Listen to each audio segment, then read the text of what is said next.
Welcome, friends, to a TechSoup Canada webinar. My name's Eli, and I'm a community manager for TechSoup.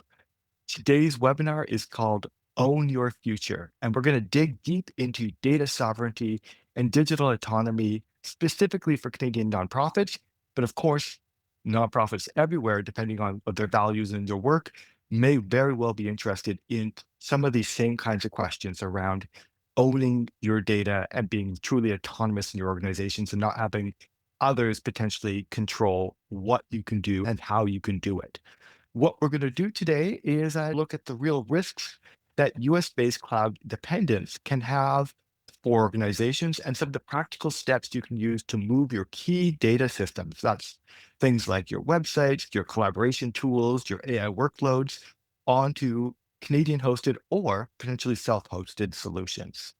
We've got Mac Hardy, who is the CEO and founder of Affinity Bridge.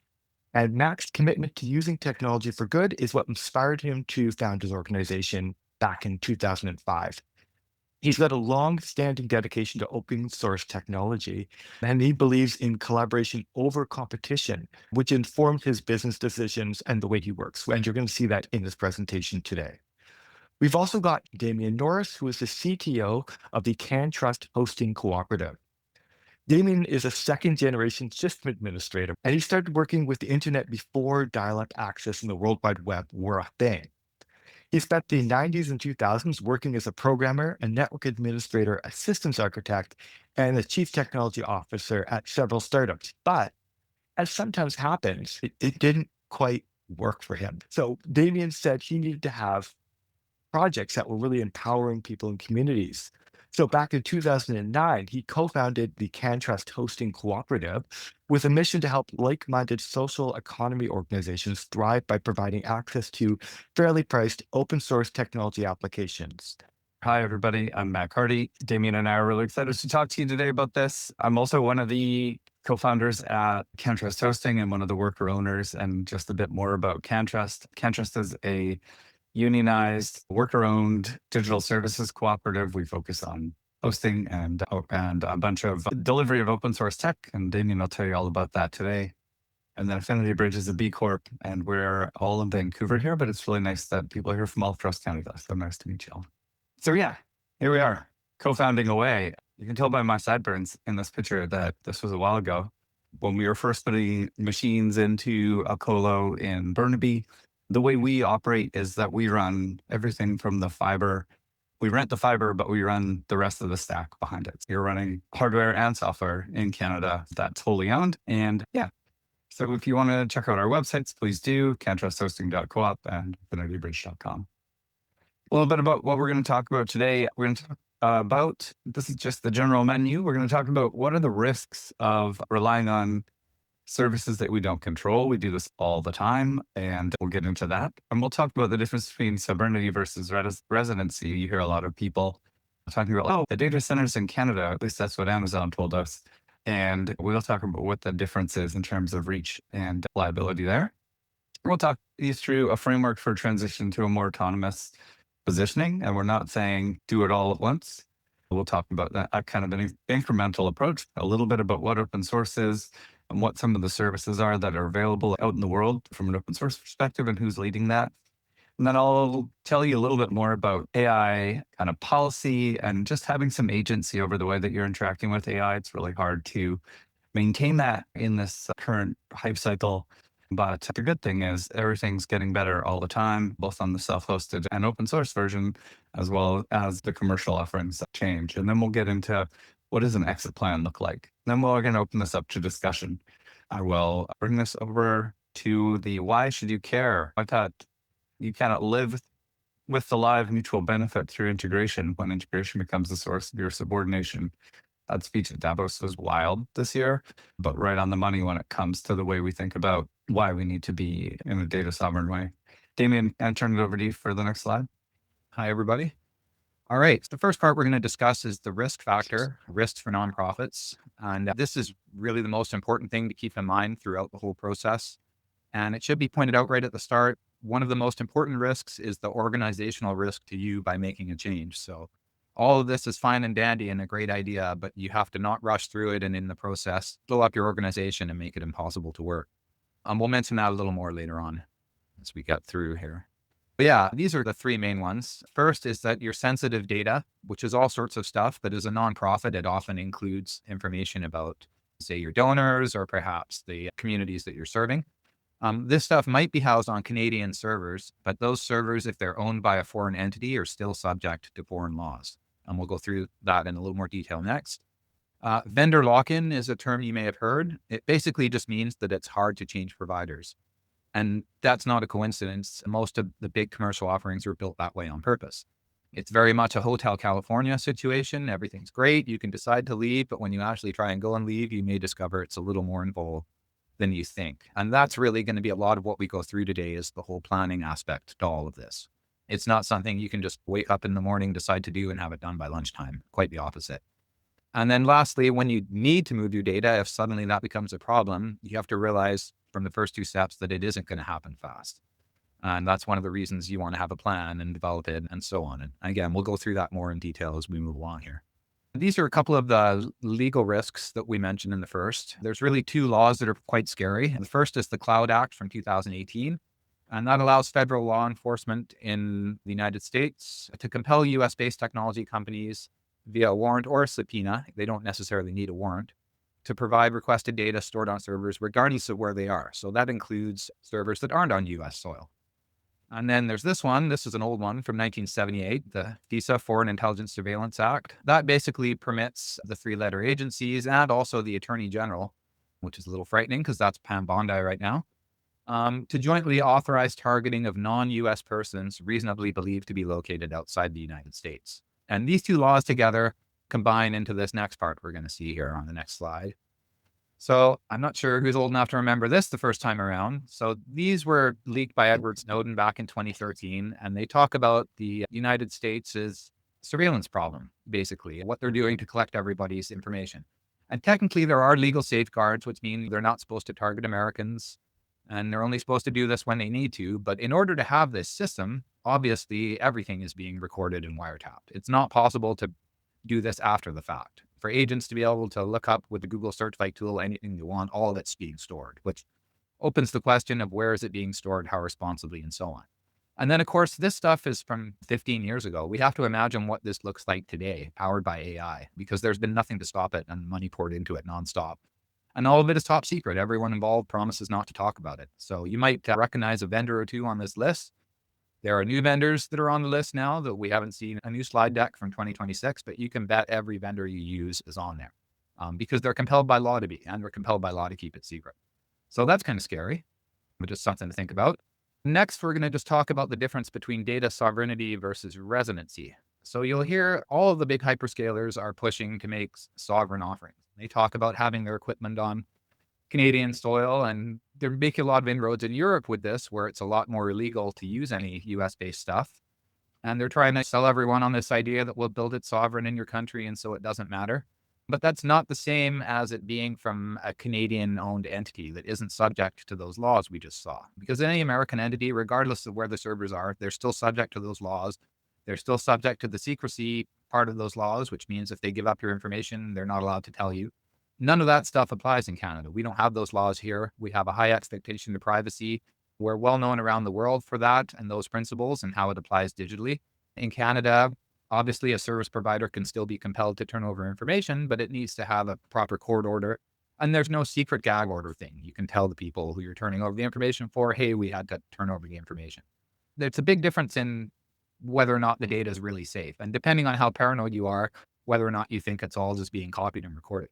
A little more on this. Keeping your data in Canada isn't enough. This is just what I mentioned here. Everybody offers Canadian-based servers, but they're still subject to those laws. So a lot of this came to a head last summer. You may recognize this Forbes article. Microsoft was in court in France, and someone asked them directly, like, would you keep our data safe? Wouldn't you have to turn it over if you were ordered to? And humming and hawing, they admitted, yes, obviously.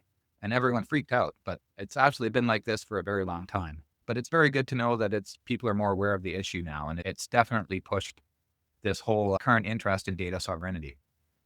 So yeah, basically the summary is if it's hosted with a US company, regardless of where the server is, this is what you're looking at for data residency or data access. But if you bring it home to Canada without any US owned service providers involved, then your data falls only under that Canadian law. You have the high expectation of privacy, nothing is being wiretapped, your provider doesn't have to turn it over without proper court orders.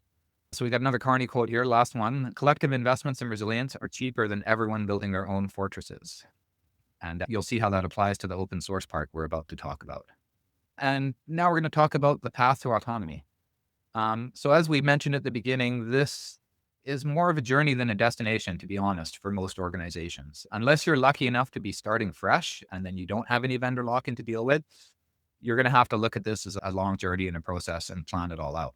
So the first step to that is just figuring out what you're actually using, actually mapping everything out and writing everything down, which is often more of an extensive exercise than you think. And we've created a little spreadsheet to help you with this that we'll show you later on at the end.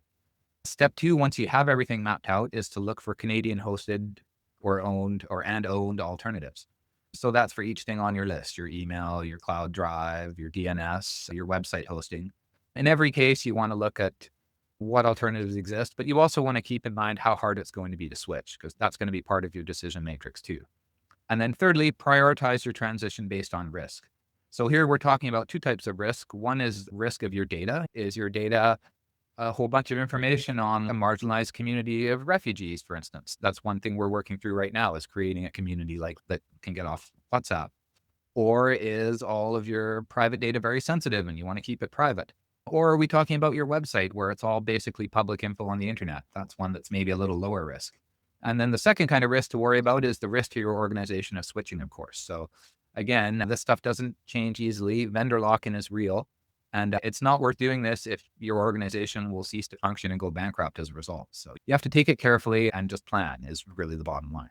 So yeah, this is the mapping your tools step. So we've got a spreadsheet we'll link to later on, but yeah, you just make a spreadsheet and just list off each thing, your email, your web servers, your cloud drives, your word processing, your Doodle polls, your password manager, and of course, AI assistance, which is a big thing now. And Mac is going to talk about that quite a bit later. Find Canadian alternatives. What Canadian owned and hosted alternatives exist? Right away, you're going to find the list isn't very long. And that's where you might want to consider open source software instead as an alternative to what you've got. But we're going to talk about that some more too. And then prioritize based on risk, just like I was saying. Risk to PII, privately identifiable information, is probably the biggest one in this day and age with what's going on south of us. Prioritize your transition plan according to that risk. And again, don't forget the AI tools. It might be undermining everything else. And so at this point, it's often quite usual to get a little discouraged because it turns out there aren't a lot of direct equivalents for what you're vendor locked into. But there are, in fact, many Canadian owned and operated companies out there that have been around for a long time. There's people offering like systems developed in-house. Sync.com or Hushmail are good examples of that. And there's also providers offering open source options with managed open source like we're doing. The free software movement, the open source people, has been building these tools for decades, and the tools are really good. So if you use an open source product, it reduces your vendor lock-in, and that's because you could actually move to a different provider if you want. There's nothing necessarily locking you into your one provider. It's not an in-house technology from them. You can host it yourself even if you want, because it's free. But you have to remember it's the kind of free as in free kittens, not as in free beer. So once you've got that free kitten, you still need to care for it every day thereafter. But yes, open source software, I'm going to talk a little more about that because that's our approach to all this, and it's a collective effort to stop vendor lock-in. So if you're going to host your own open source or find a solution to do it, there's a bunch of stuff that you need to do. And it gets a little trickier doing these business applications versus just, say, having your website up, because business applications need to work all the time, especially email. Email needs to be always working 24/7 or people tend to freak out. So the big things to take care of are uptime, everything always online. If it's going to be always online, you need to monitor it. If you're going to monitor it, somebody needs to answer the alerts. That's a 24/7, 365 thing. Security, you have to update it with security updates to keep everything secure. And that also includes the server that you're running your open source on. Stability, this one a lot of people don't think of, but it's actually the hard part. Once you get all that going, you need to keep it going for years and years. And so that includes like major updates to the operating system of your server you're running it on. How are you going to do that without it going down and so on? You need to be able to handle those curveballs and keep it going for a long time. Backups, which maybe should be the first thing on the list, possibly most important, is you need your precious data backed up properly. that has to include an offsite backup. If your office floods or burns down, you can't lose all of your organizational data. That's unacceptable risk to your organization. And then finally, support. Your users will need support, and they probably need training and encouragement and handholding. So don't forget that part as well. If you're going to use cloud infrastructure for some of these pieces, which is a great way to get some of them, just make sure it's a fully Canadian-owned one and that there are no gaps in anything. So look for a cloud provider that's hosting their own equipment. They're not just reselling Amazon or Google Cloud or Azure. And yeah, make sure they're Canadian, and just make sure you've got all these gaps filled so that you don't run into nastiness later on. So yeah, our solution to this problem, since we're already doing all of that stuff we just mentioned for our hosting infrastructure with websites, was to create CamWork.Cloud, which is our turnkey offering of software as a service with open source apps. It's built on top of our regular managed hosting infrastructure we've had since 2009. And one of the big things we've been able to do, because it's open source, is add fair pricing. So unlike cloud vendor products that just keep going up forever, 45 degrees, dollar per user, with open source, since we're not paying for the software, we're able to actually make the pricing go flat once you have enough users.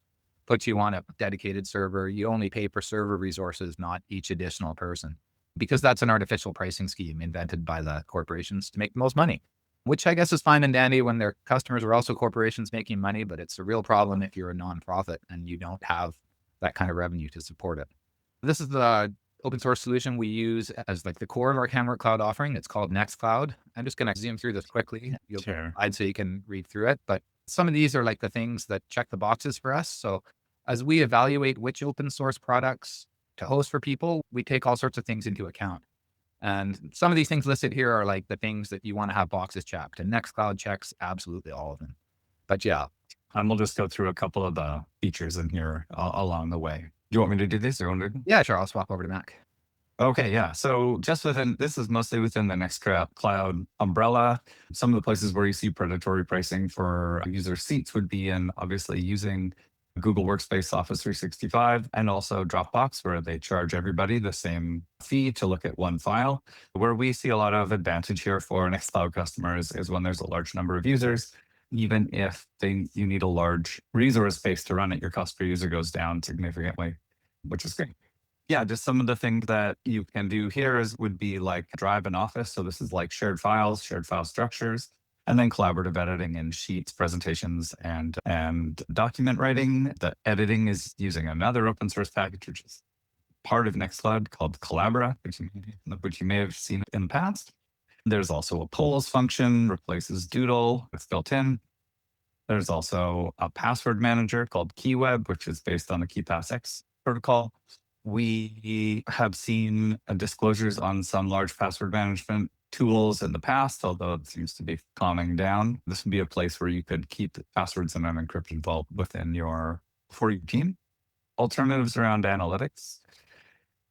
Google Analytics is super widespread and a lot of people use it everywhere. There are alternative analytics providers. Matomo is one that is self-hostable and gives pretty similar outcomes to Google Analytics, so it's worth a look. And then there's some alternatives for email and chat. We are using Nextcloud Talk. We also work with Matrix, which is a whole other ecosystem of doing encrypted chat. And then there's a lot of opportunities to move your communications out of Slack and or other messaging like Teams.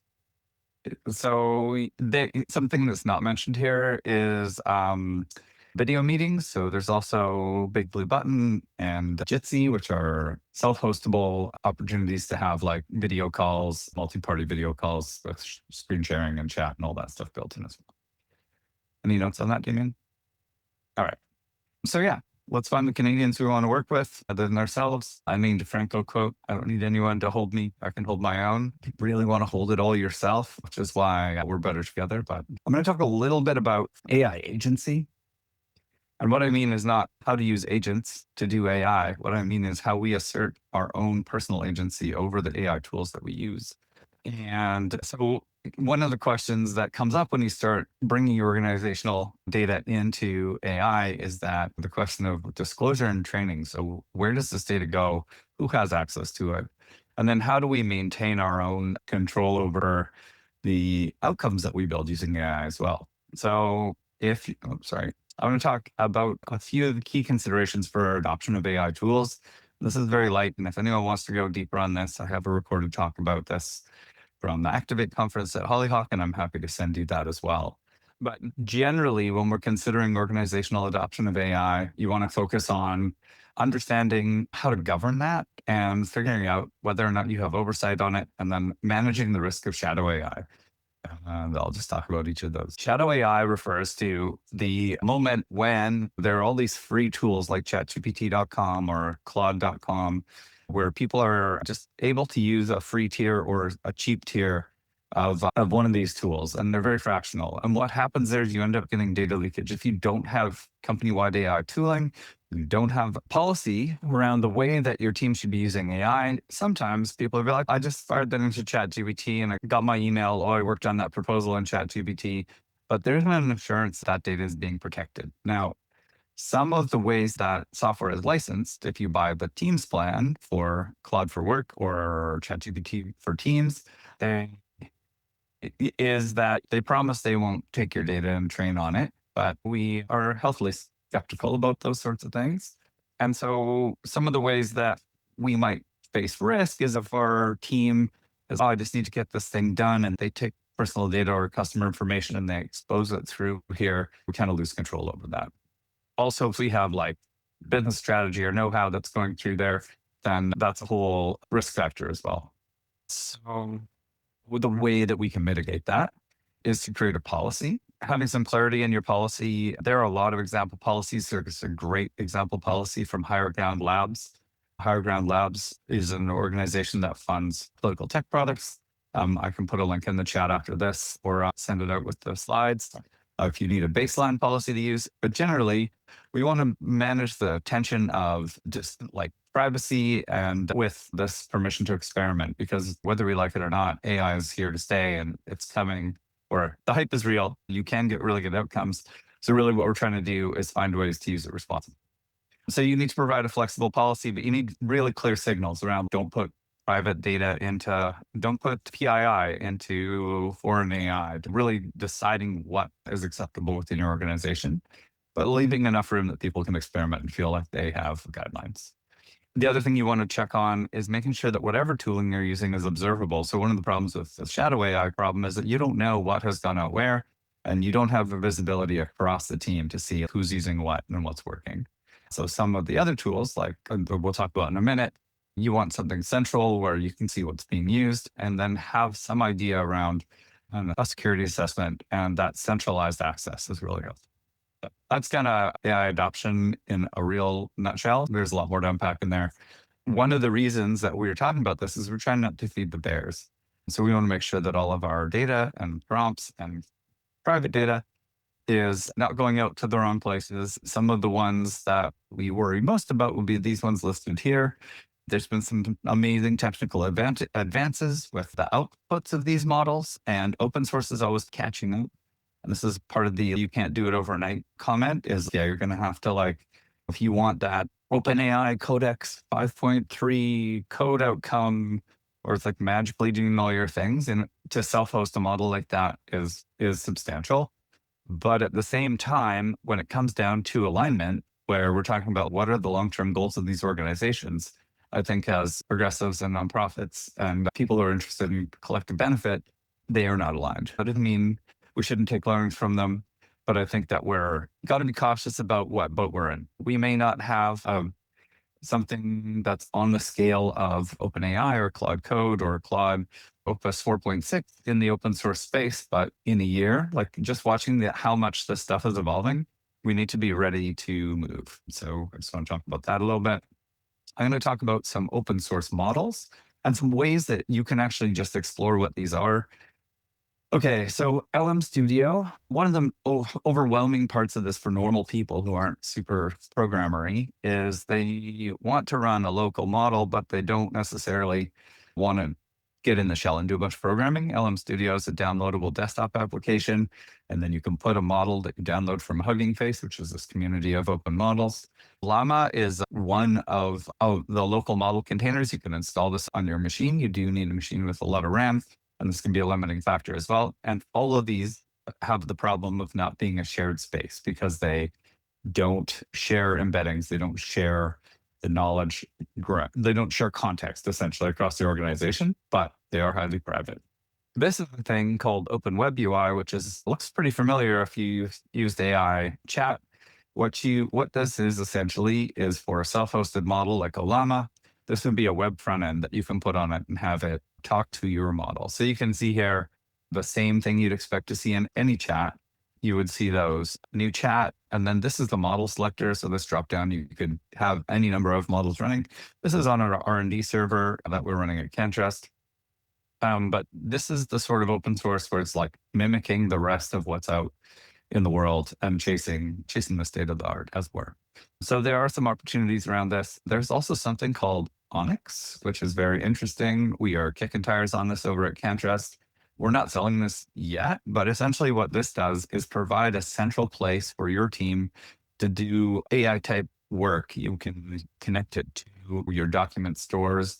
We'll connect up to all kinds of remote services, and that will in turn make the context around it be company-wide. So if you're like, oh, you know what, we really need our reporting tools or our proposals, those are all in a folder. You can give Onyx access to that folder, and then it's informed by that when it comes back with results. And I just wanted, for the coders here, so I mentioned Claude Code, I mentioned Codex. If you're not familiar with agentic coding, what I mean by this is there's a fever sweep in the nation this last year, which is, hey, we can get the robots to do the programming, which is really interesting because when we talk about the democratization of services, we can have AI-driven code being made. Now, one of the challenges is that the vendor lock-in is very real with both Codex and Claude Code and Copilot, where you're supposed to be using their pieces, their models, and those models are switchable. But Open Code is an open source project. You can go to their GitHub. You can go to their GitHub and download this and run it wherever you want. And what you can do here is get the same sort of outcome with a self-hosted model like Kimi 2.5 or Quen. There's a bunch of open source models that do the heavy lifting of programming, and you can run this as a front end instead. And one of the goals here is not necessarily to never use Anthropic or OpenAI, but it's to have the ability to switch when it's time. So this is something we're looking into as well. That's the AI section, and I'm going to pass it back to Damien for the exit planning piece. And once we get into the Q&A, we can talk a bit more about these things if there are questions. So even before you've earned it, treat yourself and your career with the level of respect you hope to one day deserve. Had to mention Catherine O'Hara here. And I think it's the same as when we're setting direction for our own kind of technology roadmap as well. So the exit plan, over to you. Okay. So we talked a little about this earlier. Planning is key to all of this and realistic expectations. Start planning early, start planning now if you can. Make sure that you actually could get out if you needed to, and preferably have the process started before you need to. Who knows what that time frame looks like? Every day is an interesting day when you wake up and read the news. So your plan early. So we have created a little spreadsheet. It's at this little short URL here, ct.coop/exit plan. And you can just save a copy of that, and then start filling it out locally and start working on it. It basically lists off all the kind of categories and some samples of stuff that you'd fill in there. And for each one, there's a column for how much risk it is and a column for you to put an alternate Canadian provider when you find one. Really important point, that's why we put it at the top here, is that your users being bought in is key. Don't just proceed without it. Go through the mental exercise and pretend the worst is happening, that everyone's fighting back and things are being disrupted, and just make sure the users understand why you're doing it, that they're on board, and understand that it's going to be some extra work for them. It's a sacrifice. It's extra effort. So people need to be invested in that and bought into it and understand the reason we're doing this as an organization if you want to have their help making it succeed. So first off, begin the process of moving your tech. Don't necessarily wait for the whole plan to be complete. That's the idea with itemizing everything, is you can pick the stuff that's most risky, or perhaps the stuff that's easiest and least risky to your organization, and kind of start getting things moved. And it's one battle after another, really. Like, you have to do it one piece at a time. It's a lot easier once you actually get some progress and start moving, even though it seems overwhelming at first. A next important point is you should plan to run things in parallel. You're not just going to flip a switch and one day everybody's on the new system. People don't do, that's not how migrations work. You want to try and get the systems in parallel, running side by side, and gradually have everyone move over until they're comfortable in the new one. and then still keep the old one around for a couple weeks or a month or a couple months afterwards so that people can get to it. Again, so they feel comfortable and they're not feeling abandoned or that their life raft has disappeared out from under them. Baby steps, change one thing at a time. Don't do all the things at once. Don't do your cloud drive and your email and your DNS and your website on the same day. Spread those out. There's nothing forcing you to do them all on the same day, so don't. Every one of these things could have unexpected curveballs come at you, and you really don't need to be trying to catch all of those at the same time. There's just no reason. And be confident. You're doing what's right here. You may start to doubt yourself or get some pushback from other people in the organization, but just keep plodding forward and remember why you're doing it and talk to those people and try and get their buy-in again. And expect that you probably have to get buy-in a second or a third time from some people that were into it at first, but then change their mind. That's all normal and part of the process. And in many ways, managing the humans is harder than the software part of it. The software part's the easy. Yeah. So we finished off with a Muhammad Ali quote here. I don't have to be what you want me to be. It's up to you. You're making the decisions based on your organization's values. And part of what sets nonprofits apart from corporations and all that is that you can make values-based decisions. This is your chance. So yeah, own your future. Let's support each other. And thanks very much for listening. And we can open it up to some Q&A. I've got the first question here coming in from Janet, who says, can you share a little bit about some of the EU options? Some of these countries seem to have stronger privacy laws, and obviously there are more choices because it's a bigger market. Do you have Yeah, any sense about absolutely. what that EU context looks like here? And there's actually a related question there also around things like GDPR and our responsibilities as Canadian organizations there as well. Sure. Technically, in Canada, just to answer the GDPR concern, we are not governed under GDPR, but GDPR provides a really good framework for a citizen-centric approach to management of data. It's very person first. The reason that Nextcloud is growing in population, or one of the major reasons, and Nextcloud has been around for a long time, but it really got a supercharged boost after the German government and now the French government is following suit, has started to kicked Microsoft out of an Office 365 out of government in Germany and moved everyone into Nextcloud for, I don't know if it's fully done, but they're definitely moving that way. They changed legislation to say that if the government is working on it, if the government's being managed by software, it needs to own it. And with the GPL license, which is the GNU public license, this is the copyleft license that's highly permissive. It means if you get the code, a copy of it, you now fully own it and you can make whatever changes you want to it. So it's the same license that's in the Drupal content management system. Happy to talk about open source licensing. Didn't want to bore you all, but that has really caused the German government to invest heavily in Nextcloud. And I think in one of these slides, there's a link to their overview for where it's at, February 2026, which is pretty impressive. The scope and scale of what they're doing. There's now something called like Nextcloud Assistant, which is like a built-in LLM piece that you can connect up to your own self-hosted models. And a lot of those things are starting to happen. In terms of service providers within the European context, some to look at, one is OVH. OVH is a French company. They also sell a lot of services in Canada. They also sell compute for cloud compute and GPU compute, so LLM specific compute, which is like a cloud resource that you could run your own model on. They are French owned and they're not American. Yeah, that's right. OVHcloud.com. A bunch of their Canadian items are there, or Canadian, they have a Canadian marketing page, but if you go to the European pages, you can find out more about that. And they are positioned in the right way to be autonomous from US oversight. But eventually, most people end up running on some pieces of the US cloud if they're not careful, but OVH has done a good job managing that. It's OVH. And also, there's a model maker, someone who makes LLMs in France called Mistral, Mistral. And they're making some really interesting models, which are not open source, but are really advanced. They have a bunch of really cool stuff like transcription specific instances. So there's a bunch of open source transcription stuff. And say you wanted to go voice to text, they're building some really cool stuff there. And yeah, there's quite a bit of interesting things evolving in the European context. If there's any more specific questions about that, oh, interesting. Yeah. Next question or any follow up on that? You're muted.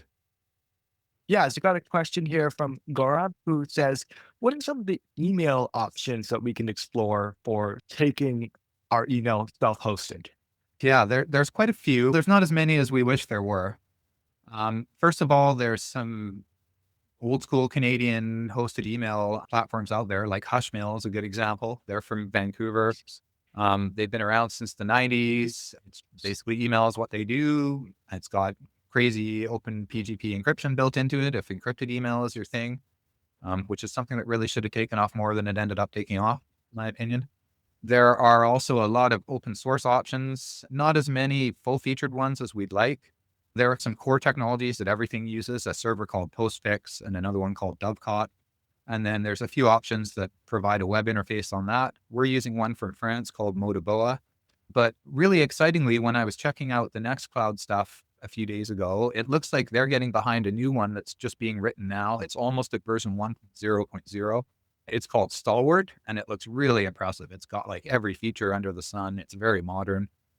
So that one I think is going to be the dark horse. I'm just waiting patiently for them to all it done and stop making changes, and then we're going to start evaluating it and look at hosting it for people. So that's an exciting one to look at when it's ready. And over at CanTrust, we also provide Canadian-based email for organizations, which email is a tough one because ultimately you're like, oh, my email's private, but we're actually sending mail to Gmail accounts and Hotmail accounts and all of the other email accounts, and mail flies around all over the place. When email goes out, it's like in a tube that stays in Canada. You will be assured that your data is protected, but it's going to touch a bunch of other places. Right. It's ultimately not encrypted end to end. I've got actually a follow-up That's right. question here from Mark, who says, in terms of email service, what's the thoughts on ProtonMail, which seems like it has a strong user privacy focus? Personally, not with someone else's 100-foot pole for me. Switzerland is not subject to EU rules. It's like the one place that isn't. ProtonMail I was really liking before the Silicon Valley venture capitalists all showed up, and then suddenly everything was free, and now it's Proton everything. Please just use it for free, which I find a little suspicious. So I'm a suspicious person. I wouldn't go near it. There's options that do fall under the GDPR that have better privacy protection and that I would trust a little more personally. But I have no real reason for that other than I'm a suspicious person. Just your healthy skepticism. Skepticism and looking at the events of the past. That the record of Switzerland and privacy is actually really bad. They put this out there, this whole it's private and secret, but over the past, they've been caught numerous times cooperating with those same people off that slide I showed earlier. At one point, physical encryption machines, they let the CIA buy the company and run it for 10 years and started spying on everyone, even their own partners. And that wasn't that long ago. That all happened. So Proton wouldn't be my first choice for that reason. I've got a question here coming in from Catherine, who says, so their understanding is that aren't currently any Canadian developed and owned AI large language model tool. If they, as an organization, want to use those tools, are you just automatically letting go of that data sovereignty, even if you've got a good policy on paper? There's a couple folks who are trying it. There's a group called ThinkOn from, I think they're out of Edmonton, and they are, ThinkOn. They're like Canadian owned. They've been around since 2013. They're in Ontario. They have Canadian government security clearance for like defense work, but they are smaller, and I'm not sure the depth of the GPU compute. Like you're trying to do something really big. Yeah, that's correct, Leah. Thank you. Yeah. I have been keeping an eye on them, but I don't know them super well. They do drive they're really trying to keep everything in data centers in Canada, which is good. There's a smaller provider called Denver, DENVER, DataWorks in Calgary, who has some offerings out as well. You probably heard about the Bell AI Fabric project. So this is forthcoming, Bell Media. And this is not a recommendation, but they have taken a bunch of outside money from NVIDIA and Grok being X, grain of salt there. They are going to be telling everyone they're fully Canadian, but who knows what tentacles are in there. It's also like $1 billion. So when there's $1 billion of capital, I think regular people fall off the radar a little bit. That said, it's not built yet, but they are building a bunch of data centers right now, one in Kamloops and one in Merritt, and then they're really stepping out of their traditional role in that service provision. So it'll be interesting to see how that evolves. Maybe it'll be a good thing, but I just don't have enough data. But there definitely are no like drop-in equivalents to like OpenAI and Claude and stuff that run in part. And one of the tricky parts is you can rent a cloud server with a graphics card in it, which is fine. You'll be out a few $100s a month, but that's not the same as when you just go to OpenAI and there's a model there waiting to talk to you and you can switch models and all that stuff. All of that requires huge investment the hugest investment in the history of civilization is what it is that makes that stuff run. So in Canada here, while you can get the compute to run it yourself, that's not what you're after. And there isn't really a Canadian homegrown AI company with their own AI models out there. There are people looking to build that kind of stuff, which kind of leaves Right. gaps. So that kind of, again, steers you toward, if you're really concerned, it steers you towards the open source options, some of those ones. But it's not frontier. It tends to lag about a year behind. Yeah, the big one that you'll hear about in the Canadian context around AI providers is Cohere, except they have all kinds of foreign investment. So they're a Canadian company, or they're incorporated in Canada. They're in Toronto, but then they have a whole bunch of investors who are from outside, like US venture companies. They've spent like close to $1 billion, or they've raised close to $1 billion to build a different kind of AI tool. And it's super interesting, but again, not super transparent. That's helpful context to say, yeah, if you want to be on the bleeding edge, it's going to be a challenging space to be in right now if you have Yeah, these other that's right. competing concerns. So I've got a question here from Andrew, who's asking a little bit about interoperability. He says, what if my stakeholders don't actually have, like, on their computers, some of these open source equivalents to say things like Microsoft Word? Are they able to open the documents I send them? Like, when we use some of these open source Absolutely. tools, can others use them? Yeah, tell us more. Sure. You can, so within like Nextcloud, for example, you can, just like in Google Docs or in Office 365, you can make a new doc and start typing and format it on the web, like in a tab on your browser. You can then export it to open office formats. And you believe you can also export to docx and XLSX and stuff like that. So you can get to interoperability. The honest truth is it's not as beautiful of a user experience when you're using Nextcloud as it is using Google Docs or Office 365, but we're billions of dollars behind them in spend on the nonprofit stuff and around the open source development. But like with partners like the German government, we're seeing big leaps coming forward as that stuff catches up. Yeah, it is possible to have it open-operable. It's also possible to share links directly into those documents and have people come in if that document was public. Or because you're not paying for seats, you can also add seats to your collaborators on your Nextcloud instance so they can work where you work, if that's something that you want. Which actually brings up a related question I'm seeing coming in from Jamie, who says, so most nonprofits and other organizations tend towards the free US owned tools, with free often sometimes in quotation marks, Mhm. for their personal usage. They're familiar with the tools, like we're not fighting the default path. This creates a bit of a barrier when shifting an organization over to open source or less commonly used tools. Do you have any recommendations on how do you switch users over effectively into this new ecosystem? It's like the training and adoption question. With great difficulty. That's one. Let's be honest. That's the whole part with the user buy-in and the planning. And yeah, really the trick to it is getting everyone to understand why you're doing it. In the case of a nonprofit, it's probably a values-based choice or it's a safety-based choice for the data that you're working with. And once you get them on board with that, then again, set it up in parallel, step by step. People need to feel empowered in order to do their jobs. So what you don't want to make them feel is like you just yanked away their life raft. Instead, it's you're giving them a second one they can crawl over to and check out and see how they feel and crawl safely back to the one where they're feeling secure. And that's the approach you have to take, is just baby steps and be gentle with your users, because it's hard on them. A lot harder than it is on you, the person managing the transition, because you've got a feeling of everything. But for the users, it's scary and needs to touch. So two other quick Hmm. questions here. Let's tackle them in our final minutes. So asks, how do I stay up to date with these open source developments? Are there resources or places we should be going to keep up to date and educated with the new developments in this space? That's a tough one too. It's happening so fast and there's so many things happening. Yeah, I'm not really sure where a good place that kind of has that information is. There's not really one central spot for it that I know of. Yeah, I feel like it's a little bit of following the points of interest is important. Where if we're using Nextcloud, then I listen to the Nextcloud podcast and get as many hours of Nextcloud maximalism from a bunch of people with German English accents. But Greece is fine. Like my buddies when I'm hiking in the woods. There's some of those things that you can keep up with that way. You can keep up on social. Then I think there's also a bunch of need to in communities like this. I think TechSoup is doing a really good job of surfacing some of these things and bringing the news out to the people. Like all of the webinars that are coming out this month are super interesting to me. And I think it's really meeting the moment. Just like anything else, there's no way to see everything, but we do have a lot of tools for it. I have a 1-2 question to wrap us up from Andre and Janet. So Andre Sure. says, in line with the topic of keeping data secure and using platforms suggested in the presentation, what's your experience working with third-party groups and agencies that don't necessarily have that mindset and approach? And how have you been managing these expectations? And then Janet asks, as for the 1-2 punch, explored self-hosting. Our current IT managed provider basically told us, you can't afford it. Like, this isn't for No, you. that's good advice, though. Yeah. And so Janet Yeah. says, is that a thing that maybe CanTrust could be well positioned to partner with?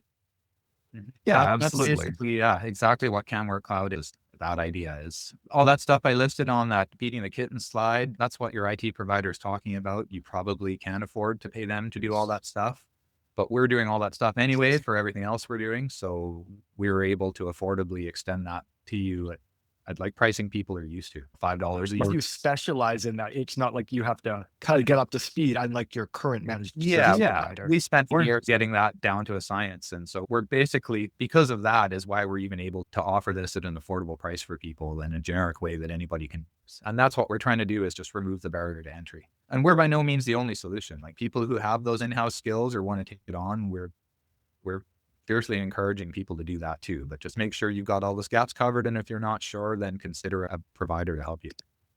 We're both open to chat with any and all of you, or if you're watching the recording, give us a call. Really appreciate the chance to come and chat with you all today. Well, friends, I don't know if you're seeing it, but the comments right now are going off. I would like to say thank you for coming and sharing this expertise. And as Janet was saying, like, for being one of our people, a super nerd who cares about things. So, friends, if you want to drop some heart emojis in here, I'm going to wrap this up and just with a final reminder say, the slides, the recording, they're coming at you. So don't worry, it'll be there for you soon. Mac, Damien, I'm so grateful that you jumped on board when I said, the news is making me think that this might be a topic of interest to people right now. Go into it. So what a world we live in. It's all happening so fast.